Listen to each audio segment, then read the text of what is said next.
Hey y'all, hey, it is Dr. Cherry. I am here with another lecture. Today we are going to be dealing with Chapter 4.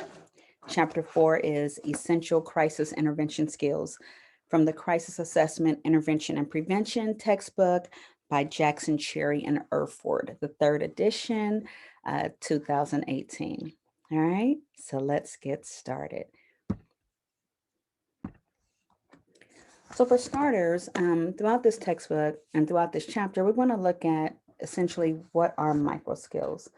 And so micro skills refers to specific competencies for communicating effectively with others. So it's how we convey a message to others in various aspects. And so as we're looking at essential crisis intervention micro skills, we want to compare the basic counseling skills to your crisis counseling skills. Okay. One thing I do want you to be aware of as we move into the section talking about micro skills is the terminology. A lot of people know micro skills as interviewing skills. So, interviewing skills was the term, and they've since changed it to micro skills. So, let's look at the comparison. So, as we look at the comparison between basic counseling skills versus crisis counseling skills, you first of all want to understand the contextual application. So if you're having, a basic counseling session, your communication is going to be a little bit different. The urgency is going to be a little bit different versus a crisis counseling where you're doing psychological first aid. You're immediately dealing with the crisis in the moment. And so the focal point between the two is what is the contextual application? Where am I? How are things set up? Am I meeting a client in my office, or are we standing outside of a burning house? And so between the two, between basic counseling and crisis counseling, all of those, you want to use your basic counseling foundational skills. You're listening, you're being empathetic, your presence. And so the main goal with your foundational skills is to build a therapeutic alliance. You want to make sure that your client knows that you're present and you're available for them. Okay. And so when you are applying your basic counseling skills in a crisis situation, the main three components that you want to look at are the ability to listen, to be empathetic, and to respond skillfully. Again, the three vital components of your basic counseling skills that are applied in a crisis counseling situation are to listen. You definitely want to listen, and I want to break this down. You want to listen, and you want to make sure that you hear the client's entire story. You don't want to just listen um, to talk. You want to listen and hear the things that are said and the things that are unsaid. So you want to listen, you want to be empathetic, and you want to respond skillfully. Being empathetic includes making sure that the client doesn't feel like you're brushing them off, that they don't feel like their crisis is menial to you. No matter what the crisis is, different people deal with crisis differently and they respond differently. So you want to make sure that you're empathetic and not comparing, not thinking, well, you know, at least your whole house didn't burn down. Like that's not very empathetic. And you want to respond skillfully. One of the best ways that you can respond is by being present, right? Oftentimes, you do not have to just give an answer or come up with a cliche, but you just simply want to show that you're present and that you're available. And so, what are the two main goals of crisis counseling? We've already looked at the vital components that you want to take from your basic counseling skills. But what are the two main goals of crisis counseling? And those are number one, to develop a safe therapeutic environment, right? Number one, to develop a safe therapeutic environment. And then number two, to develop an effective therapeutic alliance, right? So, first, the environment, and secondly, the alliance. You want your client to be able to trust you, to be able to trust that if you don't have the answer, that you're going to look for the answer, to trust that you're not just going to give them cliches, to trust that you're going to be an advocate for them, to trust that you're not going to just judge them. Okay. So the two main goals of crisis counseling are to develop a therapeutic environment and two, to develop an effective therapeutic alliance. And so, how do you do this? You do this by what we know as building a rapport. The rapport deals with the interaction with the client. And it starts from the moment you interact with the client and it goes through the entire process. Building a rapport is a way for a client to learn to trust you, to learn to trust that you're going to show up when you say you're going to show up. You want to develop a supportive relationship with the client. You don't want the client to feel like their, concerns are being minimized or they're being brushed off. So, as you're building rapport, a lot of that has to do with your presence. Um, and I want you to be mindful. Oftentimes, we'll run the risk of wanting to share that we've been through the same thing, right? And that's, some form of self disclosure. Now, there are forms of self disclosure that are appropriate, but you want to be mindful not to make the moment about you. So, if a client is dealing with, like we just used the example, their house burning down, you don't want to say to them, like, yeah, my house burned down 10 years ago and, we built it up better than before. That may be your experience. But what if this client doesn't have insurance? What if, this client lost something literally irreplaceable, in that fire, like a life, the life of their parent, their child. So you want to be mindful about doing self-disclosure because it could come across as you minimizing their situation. And whatever you do, you don't want to make the moment about you. Okay. So there's a hierarchy to the micro skills. You can find this image almost anywhere if you just simply Google the micro skills hierarchy. This one was created by Ivy and Salaquette, 2014. And so towards the base, the biggest portion of this hierarchy is going to be your basic listening sequence. And we're going to get into that. But this hierarchy of skills, has a lot to do with ethics and multicultural and wellness. And keep in mind, when you're dealing with someone, oftentimes it's almost natural for you to deal with them from your own lenses, right? The way you culturally see things. But I encourage you to put your lenses to the side and try to understand how the client is experiencing this and what does this mean to them and their culture, so you don't run the risk of actually being tone deaf to something really vital like a crisis. So even with the micro skills, I want you all to be mindful that counseling deals with the entire brain. There are things in the brain that are activated when you're dealing with crisis, when you deal with any kind of counseling, but specifically crisis. And so the brain is activated a little bit differently. If you all get a chance, I want you to do some research around how the brain reacts to crisis. I say that because even as you're practicing your own micro skills, you need to be mindful that for the client in the midst of crisis, certain things may shut down. Their ability to recollect something extremely simple, like their mother's phone number or, anything like that. It might be difficult for them to, think of those things right off the cuff because they're in the midst of a crisis and their brain is functioning in fight or flight mode. And so as your brain is going through this process, you began to do what we call attending skills. And we're going to look at the specifics of the attending skills, but we're going to be looking at the nonverbals, the eye contact, the body position, the vocal tone, silence, and active listening.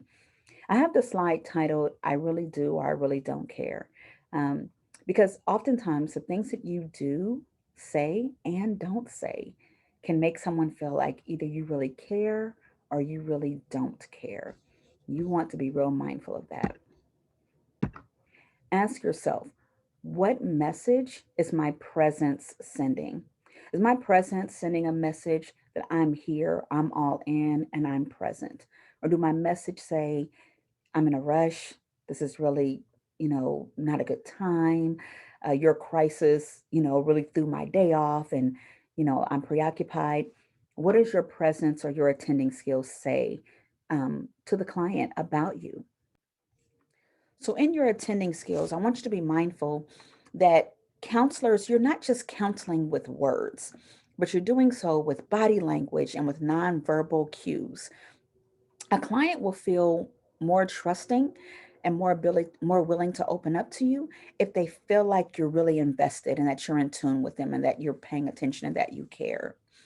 So let's look at what our nonverbal say.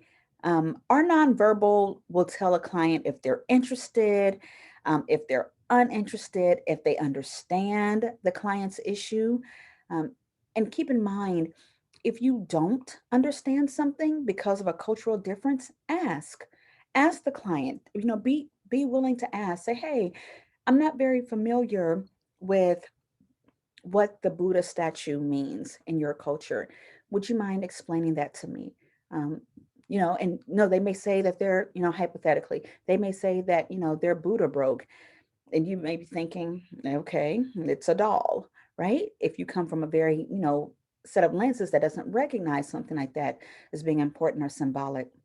And so you want to make time to say, tell me what that Buddha means to you. Tell me more about your culture and what that means. And a client usually will be willing to share their experience, especially something that's important to them, so that you and the client can be on the same page on different terms.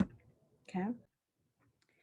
Keeping with the theme of lenses, let's look at eye contact. So, eye contact is really important to understand based upon the client's cultural interpretation of it. So, for many people, in the Western culture, we'll look you straight in the eye and we'll focus on what you're saying. However, from many Asian cultures, they won't make direct eye contact. They'll look down as a form of respect. So, you want to know from the client what that means. And just simply ask. You'll be surprised at how far a question can go. You can simply say to your client, I notice that, when I ask certain questions, that you kind of look away and look down. One, the client may be very, very unaware that they're doing that. And two, they may just feel like, oh no, this is just, my normal behavior. So what you don't want to do is you don't want to try to force the client to look at you. You don't like, well, can you look at me in my eye when we're talking? You don't want to do that. Remember, this moment is about them and their comfort level. Also, when it comes to eye contact, if someone's experiencing a crisis that may be shameful to them, like a rape or some kind of, violation, they may not feel like looking you in the eye while they're telling you the story because they feel a sense of shame, a sense of vulnerability. And so at that one moment, again, your purpose is presence. Your purpose is finding out from them, how can I best support you? So you want to know what eye contact means. Again, when it comes to eye contact, you don't want to stare somebody down, right?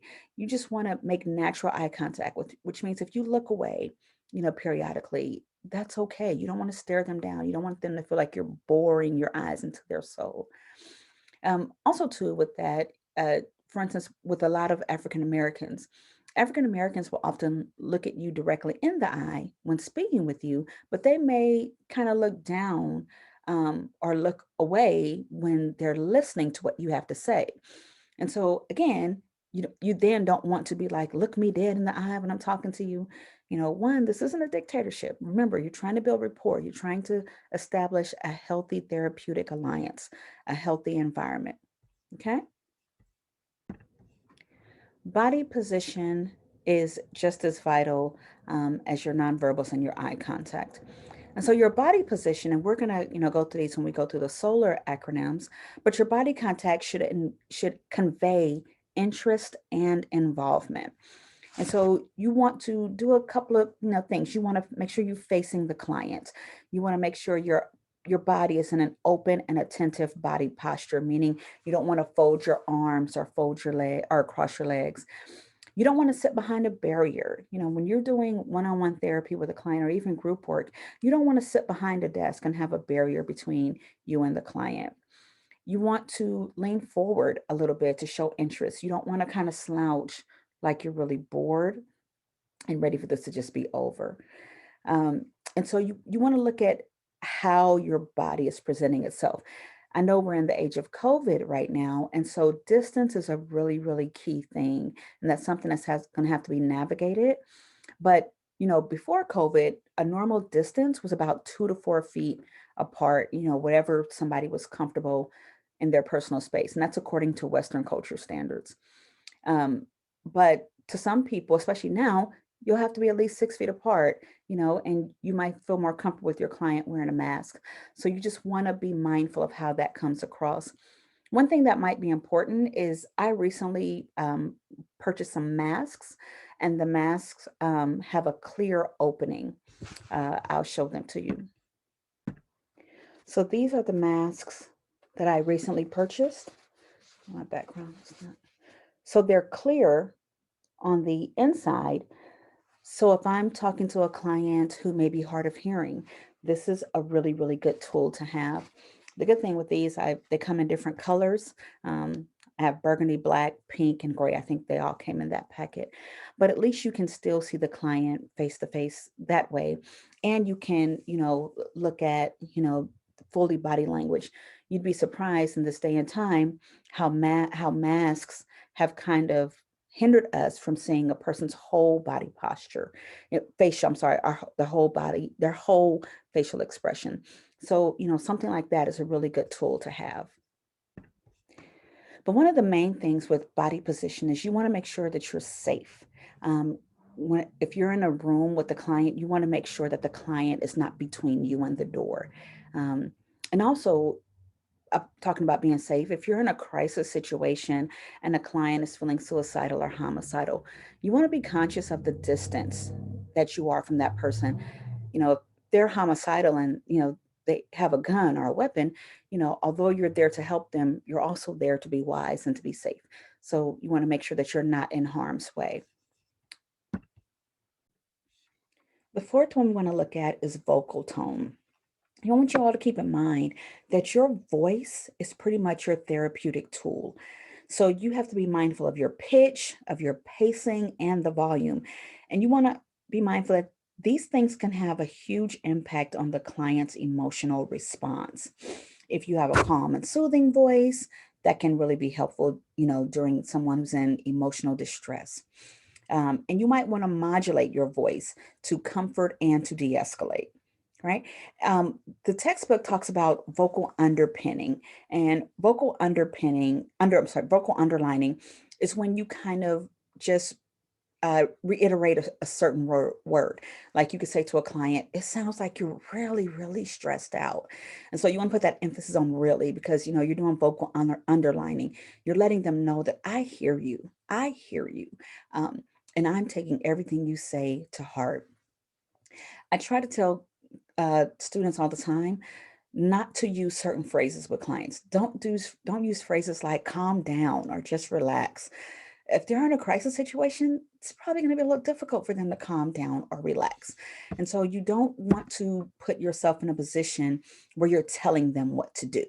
You want to be there and be present. Yelling at a client is not going to be beneficial.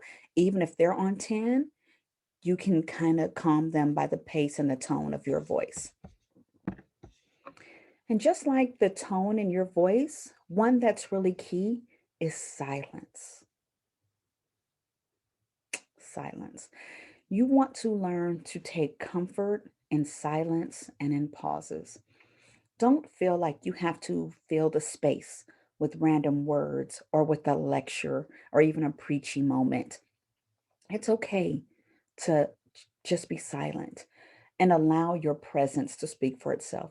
Your client may be trying to explain something horrific that happened, and in the middle of explaining it, they start crying and they fall silent. Give them a minute. Give them a minute. They are trying to process, especially in a crisis, what just happened. They're trying to make sense of it. And so you don't want to fill in those gaps with words. You don't want to create this sermon concept of, trying to give them all these great cliches and, this whole big pep talk. Just be present.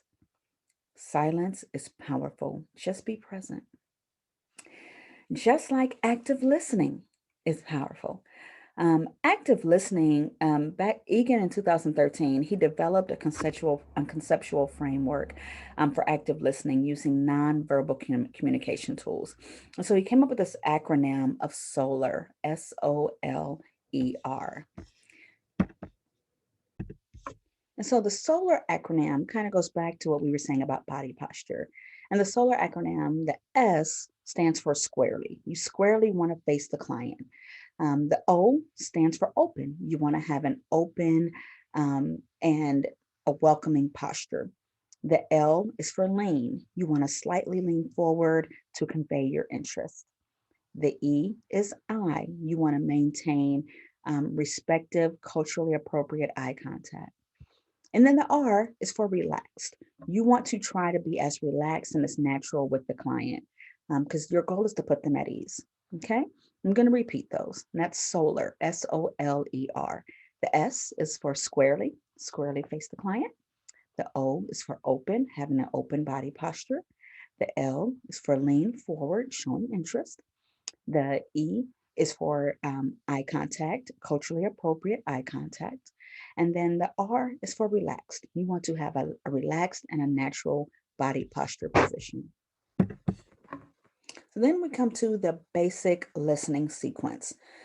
What is the basic listening sequence? The basic listening sequence, it encompasses the empathetic skills of active listening. And there are three main goals in the basic listening sequence. The first goal is you want to find out what is the presenting issue, what is the real problem. Two, you want to find out facts around the presenting issue. And then three, what are the core emotions associated with the presenting issue? Now, the number one, the presenting issue is really, really powerful because that's going to involve you doing a lot of listening.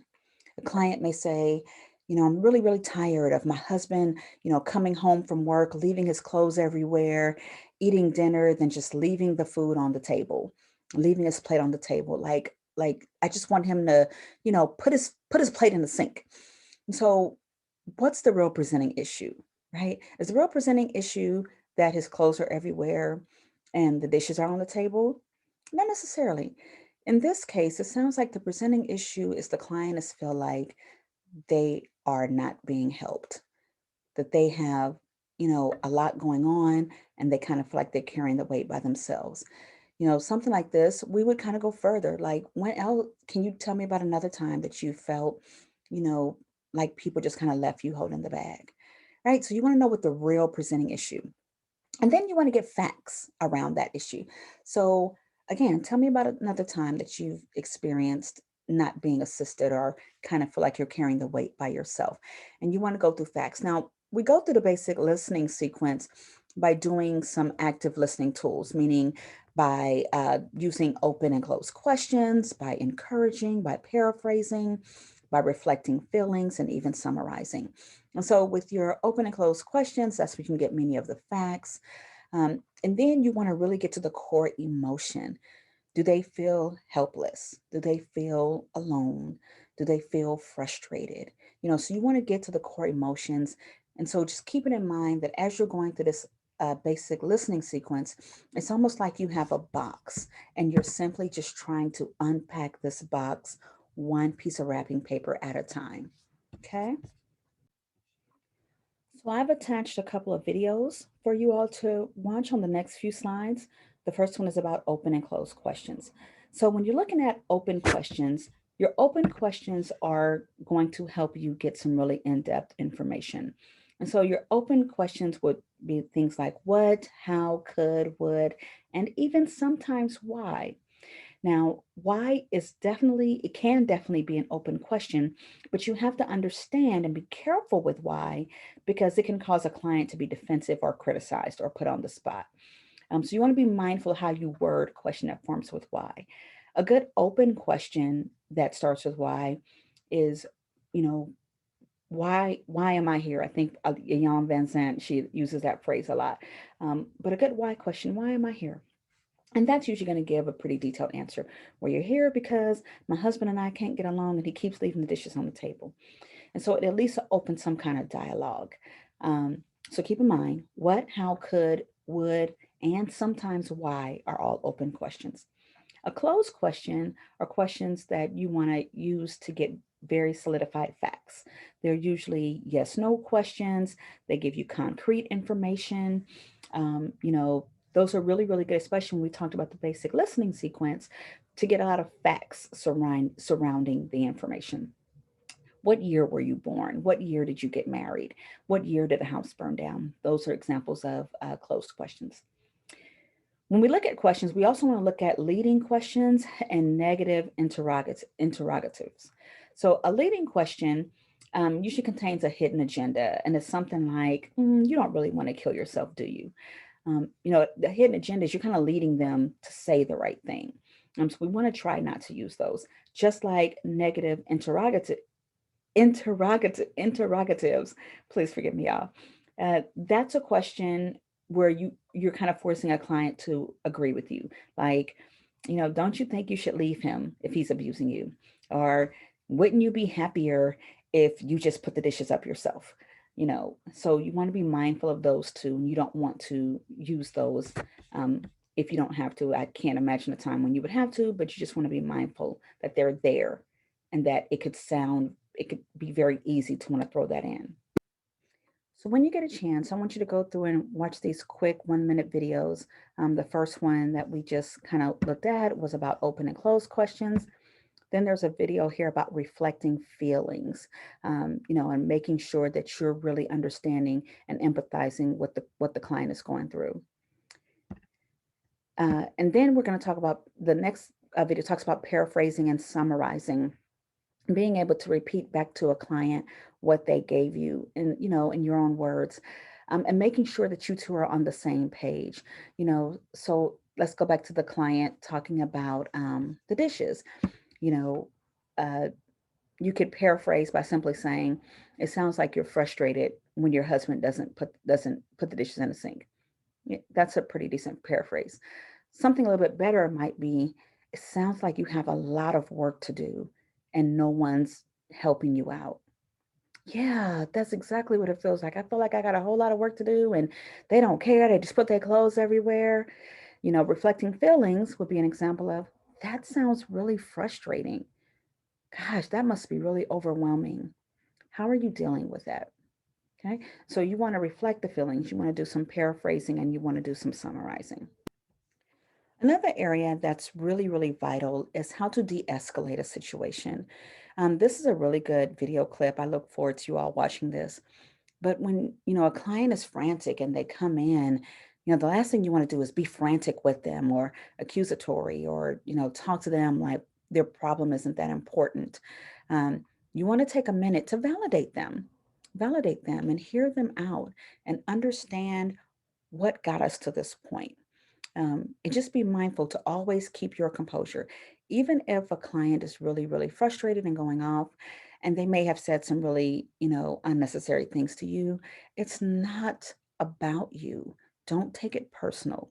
This moment could simply be about all the people that have let them down over time. And they're just taking out on you because you're the one person that's listening.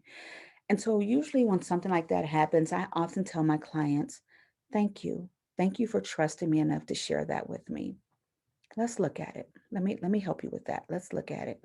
I don't need your help. Now y'all always say y'all want to help and y'all don't never help. That sounds horribly frustrating. I don't think I'd want to feel like that either. Is there any way that you can kind of talk to me and, we can just kind of look at everything? I know you've told the story a million times before, but I really, really want to be here to support you right now. Y'all always say that, whatever, but keep in mind, your whole goal is to help them understand that you are on their side and that you are there to validate and support them. Okay. All right, so here's a few references for you all to review in the case that you're looking for some interviewing skills or micro skills, especially in a multicultural world. The text by Angela Lewis is really, really good. Ivy and Daniels, both of these books are really, really great, talking about micro skills and what to do for them. Okay, I know much of this may come as a repeat. You learned a lot of this in your helping skills class, but I do hope I lent a little bit of insight on how to just be present. That is the number one goal that you should always have for yourself, how to be present and be available to the client so that we can go from crisis to basic counseling. Okay, I hope that helped. You all have an amazing day. I'll see you on chapter 5.